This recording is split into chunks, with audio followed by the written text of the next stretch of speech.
guys, it's Reagan, and today I'm filming my May wrap-up. I can't even believe May's over. Like, I can't even believe it, but I'm gonna go ahead and get started because I've read 18 full books at this point of the month. I'm filming this early because I'm leaving for BEA tomorrow, so it's actually the 28th. So I'm probably gonna finish 2 more books by the end of this month technically, but I'm just gonna go ahead and mention those in my next month's wrap-up. So let's get started. Did I already mention I read 18 books this month? I don't know. So the very first book I read this month was The Graveyard Book by Neil Gaiman. This was my first Neil Gaiman book, and I really enjoyed this book. It was really great. It follows a young boy who, in the very beginning of the book, his entire family is murdered, and then as a child he's like escaping, he's a baby.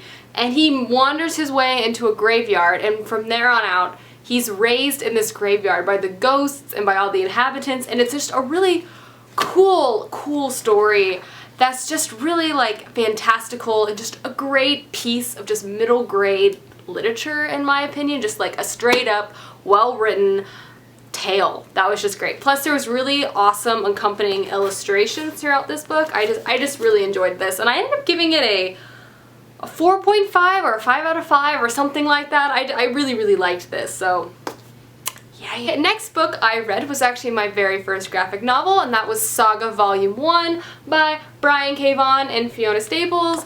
I went into this slightly wary because there's a lot of hype surrounding this, but I loved it. And this particular graphic novel series has a lot of hype, so I'm sure a lot of people know what it's about, but I'll just briefly mention that, again, it is like a space opera, science fiction graphic novel that follows 2 warring species that fall in love and have a baby together, and then having to deal with that is just so good, and I love all the characters in this, and I ended up giving this a 5 out of 5. And like I've already mentioned a crap ton of times, this has adult graphic content, so be wary if you are a child. Okay. The next 3 books I'm going to mention, I actually did 3 mini reviews on, so I'm only going to mention them briefly in this, maybe give a star rating, but I will leave the video down below if you're wanting more information about the books. One is Love in Other Foreign Words by Erin McCain. This is just a really fun contemporary book about an extremely smart girl trying to find what love means and what it is. I ended up giving it 4 out of 5 stars. I really loved it. I thought it was hilarious. The next book is Proxy by Alex London. This is a dystopian book that really highlights problems in our society centered around debt and things like that. It follows a young man who has to pay off his debt by taking punishments for a rich person. It's a very interesting book, and again, I am giving it a 4 out of 5 stars on Goodreads. Also has a gay main character, which is awesome because diverse books are a good thing. Yes. And the last book is The Secret Hum of a Daisy by Tracy Holzer. Oh, I loved this book so much. This is just a beautiful book about healing and finding a place called home. I loved it. I gave this one 5 out of 5 stars. Like, this was amazing. So good. And again, if you want to have more information about these books, I will link my review mashup down below where you can learn more about my thoughts. The next book I read was My Life Next Door by Huntley Fitzpatrick.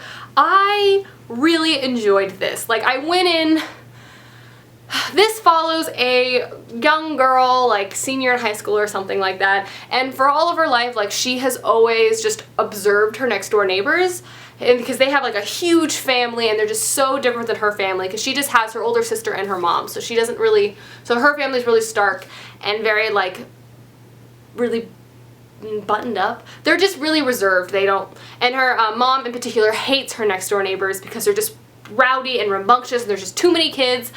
But yeah, she ends up falling in love with the neighbor boy, and it's just a really great story, and I really think Huntley Fitzpatrick dealt with realistic relationship issues like wonderfully in this book. Like, she didn't dance around realistic things. Like, she dealt with like sex and family issues, and I really liked how she approached it, and I thought it was just like one of the more realistic contemporary books I've read in regards to dealing with actual relationships. So yeah, I ended up really liking this, and I gave it a 5 out of 5 stars on the Goodreads. Next book I read was Rule by Jay Crownover. This is a new adult book, and okay, I really disliked this book. And usually when I really dislike a book, I try to just kind of gloss over it because I don't like to be negative, but I feel like there's particular things about this that I want to discuss because I feel like it really had a big issue with me. New adult as a genre doesn't necessarily bother me. I mean, I don't mind sex in books like at all. Like, it's not necessarily my I don't really particularly like books that are just like erotica is their just like main plot line. But it's not something I'm like against or anything. However, this book, it was really backwards in some ways. Specifically, I felt like it basically it helped reinforce the problems with our rape culture, and I also think it just had some as a woman, I just had a really hard time reading it because I felt like it was just wrong, and I'm going to quickly go into my problems with it just because I'm curious to see if anyone else has read this and felt the same way. Specifically, I mean, like, besides the lack of plot and the writing not being spectacular, like, whatever, that's just a thing that happened. But there was things that the author did in this book that just really bothered me. First off, just the fact that the main character, I don't even remember her name, changed herself completely for this guy. And I realize this happens a lot, and that's not the biggest problem. The main and the biggest problem I have with this book, and it like enraged me when I read it, like I just pissed me off so much, was I felt like the main guy and the girl, I feel like he raped her or took advantage of her in this book. And what I mean by this is the pivotal beginning point plot of this book that started the whole thing was that these two main characters had sex. Whoop-de-doo, whatever, that's fine and dandy. But how it was done, I did not agree with. For example, the main female character was so unbelievably intoxicated that she couldn't even walk, let alone consent. And the main male character was entirely sober, and the whole time he was like, I should probably not do this. Yeah, because it's rape. So, yeah, hopefully, I wonder if I articulated that correctly, but yes, I felt like this book was bad because it reinforced some things that are just not okay. Like, that shouldn't be something a young woman or a woman should read and be like, oh yeah, that's normal, like, yeah, I can be so intoxicated I can't walk, but yeah, it's totally fine if someone entirely sober decides that it's okay to make a pass on me when I'm not entirely, if I'm under the influence. It's just, I just don't understand how that's an okay thing to write about because it's not okay. But I'm already tangenting on this for an extremely long amount of time, but I just had to say that because it just bothered me to no end and will probably make me not read New Adult for a very long time because it just really put me off because I just couldn't do that. Yeah. After I read that book, I had to revisit an author that I knew I loved because I was just so mad, and so I read A Monster Calls by Patrick Ness. This follows a young boy whose mother has cancer, and he's bullied in school, and then one night he befriends a monster, and he kind of goes from there. This story was absolutely beautiful. I cried pretty much through the entire thing. Patrick Ness's writing was outstanding, like expected. It was just perfect, and I really loved the accompanying illustrations that went along with it. I thought they really added to the tone of the story.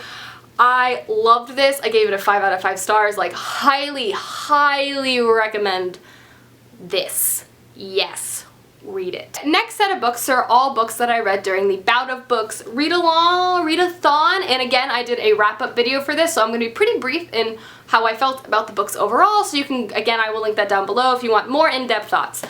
Yes. So the very first 2 books I read during the readathon were Froy of the Exiles, Book 2 of the Lumetri Chronicles, and Quintana of Sharon, Book 3 of the Lumetri Chronicles.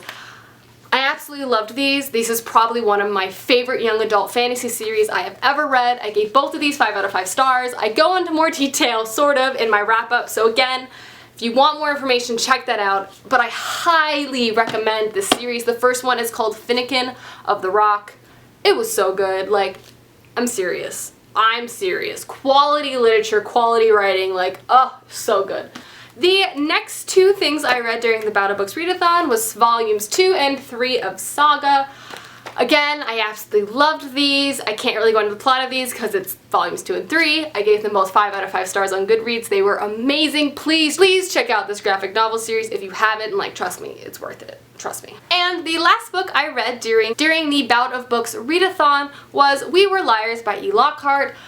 I went more into this for my wrap-up in my Bout of Books wrap-up, but I ended up giving this guy a 3.5, 3 stars out of 5 on Goodreads. This book is incredibly hyped right now. I thought the writing was beautiful, but for me, I think the hype killed this book, and I can't even really tell you why, because that would spoil the whole thing, which is really frustrating, but yes.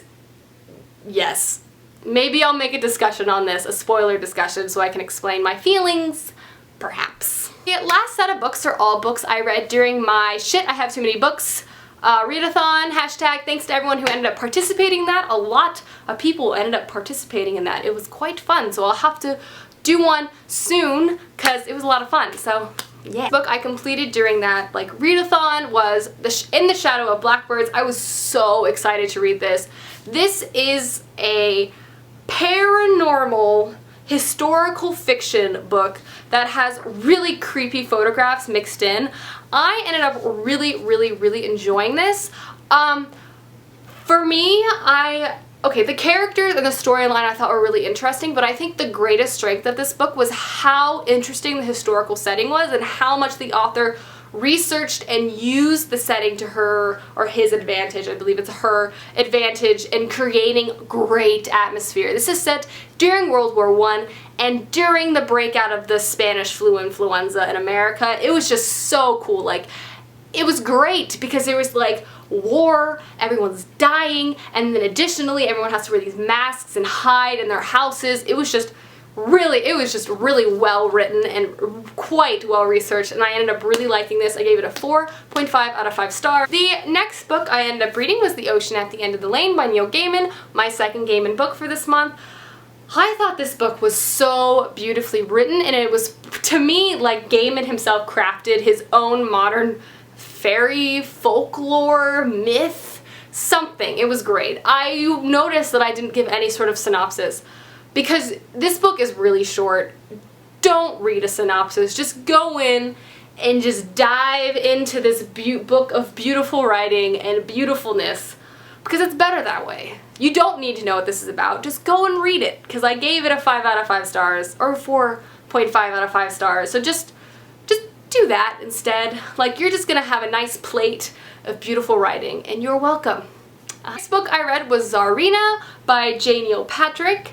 And this is a historical fiction fantasy book set in Russia right at the Russian Revolution. I'm not gonna lie, the first like 100 pages, for some reason I really disliked this book because I know so much about Russian history, and it was just like hard for me, like, because I was just like, basically I was just kind of like, are you sure that's how you want it, you know?